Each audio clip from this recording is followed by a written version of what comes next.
Kip Nordstrom, Lodi head coach. I don't know. You've tasted this feeling Way before. back in the mid-'90s. Yeah. Do you remember how it felt? Yes, I do.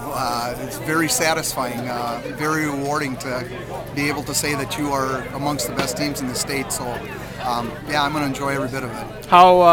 How did these guys get this done? Maybe not so much today, but obviously the season built up to today. How were these guys able to get to state? Well, I think it started with the loss last year to Portage in that sectional final, where being that close and having it basically taken away from you, that left a really sour taste in their mouths. And these kids from day one this year have had 2 goals: to win the conference championship and to make it to state. And they've hung with each other. They've been each other's best friends. They've done everything together, and it's really a cohesive unit. And I'd say that's probably the biggest reason that we're going to Appleton. You talked about that loss to Portage last year in the sectional final, and here it is, a year later, and you get the chance again. I guess what was going through your mind, the guys' minds today, to a year later to have worked hard enough to get the opportunity again, and then to want to not have it end the way it did a year ago? Well, like I said, the Portage loss was really difficult to take, and it hurt for a while with these kids. And it basically started last summer, where they decided that this was what they were shooting for. And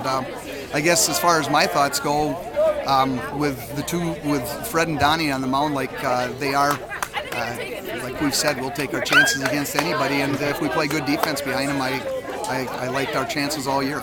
You didn't really play good defense behind them today. No, we made some mistakes today, but again, these guys have found a way to overcome too. It's just all part of the process where these kids have grown together, and when something bad happens, they don't panic, and that's something that we've talked about, that they have to make sure that they keep their heads in the ball game. We got to have really short memories and basically move on to the next batter. And that showed. I mean, you got the 4 errors through the first 3 innings, but only the 1 run.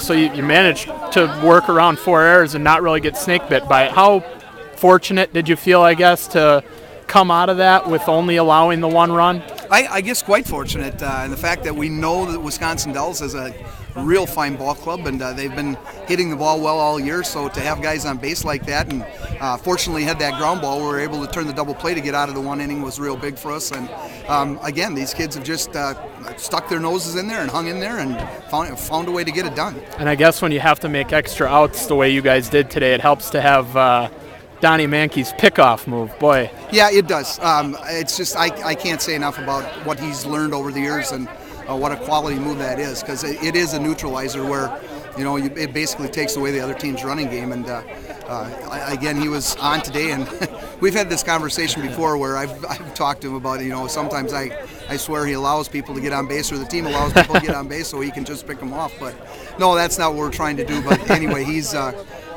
they've both been real heavy competitors for us, and like I said, we've found a way to get it done. They didn't necessarily think all of those were clean pickoffs.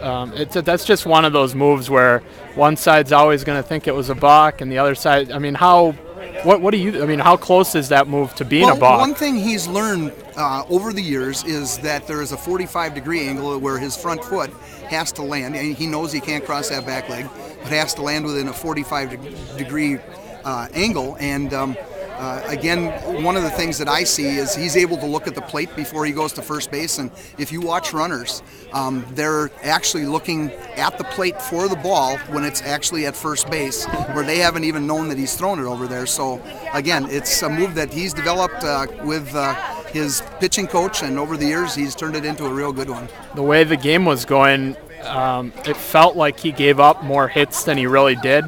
All of a sudden I looked at the book, I think in the 6th, and I counted, and he had a 2-hitter going. Yeah, it's really the way he creeps up on you like that, and it's just again, it's we know he's going to be around the plate. The defense knows that they're going to have to play behind him, and he just finds a way to get it done. Now you guys, you as part of the basketball team as an assistant coach, Donnie, Brady Moses, you've been to state, and this is the 3rd time, but no gold balls yet. So I'm guessing, as satisfying as this win is, by now you guys are ready to go and come back with the gold one, huh? We talked about this before the start of the tournament, is that we needed to find a way to put together a 6-game win streak. We've gotten to 4. Job's not done yet, and when we go to Appleton, we have every intention of bringing back a gold ball, and like I said, we'll go in there and give it our best shot. And like you said, I don't know who the other teams are, but boy, in 2 games up there, you've got to like your chances with the arms that you're going to trot out there, huh? Yeah, we just got to make sure we get everybody rested and get the arms healthy again. And like I said, with the 2 kids we've got pitching for us right now, our top 2 guys, I'll take my chances against anybody. Anything else, Kip? No, that's awesome. Congratulations.